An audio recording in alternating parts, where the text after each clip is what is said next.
हिंद जय जोहार दोस्तों। तो इस वीडियो में हम आपसे झारखंड पॉलिटेक्निक एंट्रेंस एग्जाम और झारखंड पॉलिटेक्निक के लैटरल एंट्री एग्जाम के लिए जो है केमिस्ट्री के कुछ इंपॉर्टेंट क्वेश्चन लेके आए हैं। तो ये सारे क्वेश्चन जो है आपके आने वाले एग्जाम के लिए इंपॉर्टेंट है, क्योंकि जो है डायरेक्ट छप भी सकता है और मे भी जो है इसके आसपास के कुछ क्वेश्चन बन सकते हैं एनसीईआरटी बुक से, उससे भी क्वेश्चन पूछ सकता है। तो ये वीडियो जो है इंपॉर्टेंट है। बढ़ते हैं पहले क्वेश्चन की ओर। क्वेश्चन नंबर 1 है, सोडियम क्लोराइड सिल्वर नाइट्रेट से अभिक्रिया करके सिल्वर क्लोराइड और सोडियम नाइट्रेट का निर्माण करता है, तो यह किस प्रकार की रासायनिक अभिक्रिया है? तो इसका राइट आंसर होगा ऑप्शन नंबर बी। ठीक है, ये आपका जो है डबल डिस्प्लेसमेंट रिएक्शन यानी कि द्विविस्थापन अभिक्रिया है, क्योंकि इस रासायनिक अभिक्रिया में जो है अभिकारकों के बीच आयनों का आदान प्रदान हो रहा है। ठीक है, इसलिए इसे जो है द्विविस्थापन अभिक्रिया कहेंगे। नेक्स्ट क्वेश्चन है, which one of the flowing process and reaction is endothermic?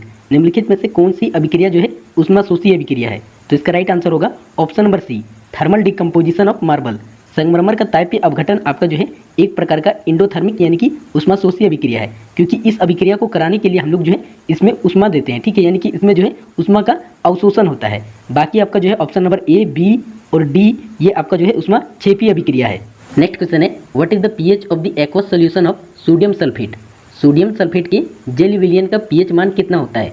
तो इसका राइट आंसर होगा ऑप्शन नंबर बी, 7 होता है। उसके बाद जो है सोडियम क्लोराइड का जेल विलयन का पीएच मान भी जो है 7 होता है। ठीक है, सोडियम क्लोराइड का रासायनिक सूत्र NaCl होता है और इसे जो है हम लोग साधारण नमक के नाम से भी जानते हैं।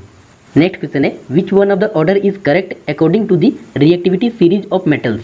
धातुओं की अभिक्रियाशीलता श्रेणी के अनुसार कौन सा क्रम जो है सही है? जिसका राइट आंसर होगा ऑप्शन नंबर डी। पहले जो है सोडियम होगा, फिर मैग्नीशियम, उसके बाद जो है कॉपर, उसके बाद आपका जो है सोना यानी कि गोल्ड आएगा। ठीक है, तो इसका right answer option number D है। और आपका जो है धातुओं की प्रतिक्रियाशीलता श्रेणी यानी कि अभिक्रियाशीलता श्रृंखला, ये आपके एग्जाम के लिए जो है इंपॉर्टेंट है। तो आपको याद होना चाहिए कि पहले कौन सा धातु और किस प्रकार से आते हैं। ठीक है, पहले पोटेशियम होता है, फिर सोडियम होता है, इस प्रकार से जो है श्रेणी आगे बढ़ती रहती है और लास्ट जो है प्लेटिनम तक जाएगा। ठीक है, तो ये एक इंपॉर्टेंट पॉइंट है और इसको जो है याद रखना है। ठीक है, नेक्स्ट क्वेश्चन है, which one of the flowing oxides is amphoteric? निम्न में से कौन उभयधर्मी ऑक्साइड है? तो इसका राइट आंसर होगा ऑप्शन नंबर बी, Al2O3, यानी कि एल्युमिनियम ऑक्साइड जो है आपका एक प्रकार का उभयधर्मी ऑक्साइड है। उभयधर्मी ऑक्साइड इसलिए है क्योंकि अधिकतर धातु ऑक्साइड जो है क्षारीय प्रकृति के होते हैं, लेकिन एल्युमिनियम ऑक्साइड आपका जो है दोनों के गुण दिखाता है, अम्ल और क्षार का भी, क्योंकि ये जो है अम्ल और क्षार दोनों से अभिक्रिया करके जो है लवण तथा जल का निर्माण करता है। ठीक है, इसलिए ये एक प्रकार का उभयधर्मी ऑक्साइड है।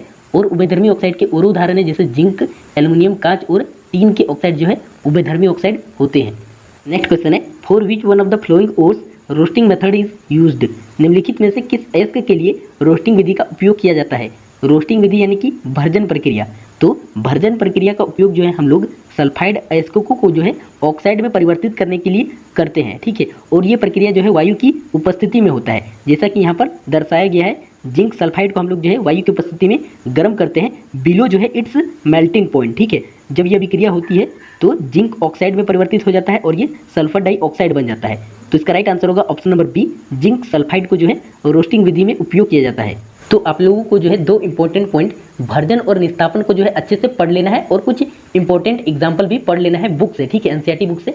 बढ़ते हैं नेक्स्ट क्वेश्चन की ओर। कौन सी धातु अत्यंत तनु नाइट्रिक अम्ल से हाइड्रोजन गैस को विस्थापित नहीं कर सकती है? ठीक है, तो इसका राइट आंसर होगा option number B, copper.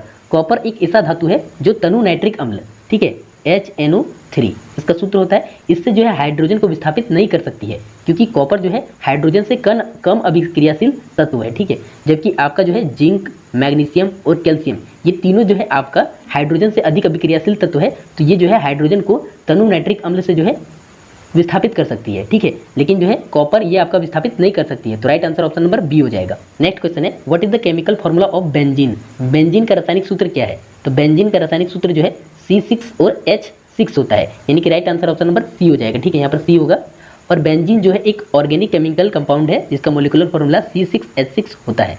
Right answer option number C हो जाएगा। नेक्स्ट क्वेश्चन है, what change is observed in the valency of element while moving down the group in the modern periodic table?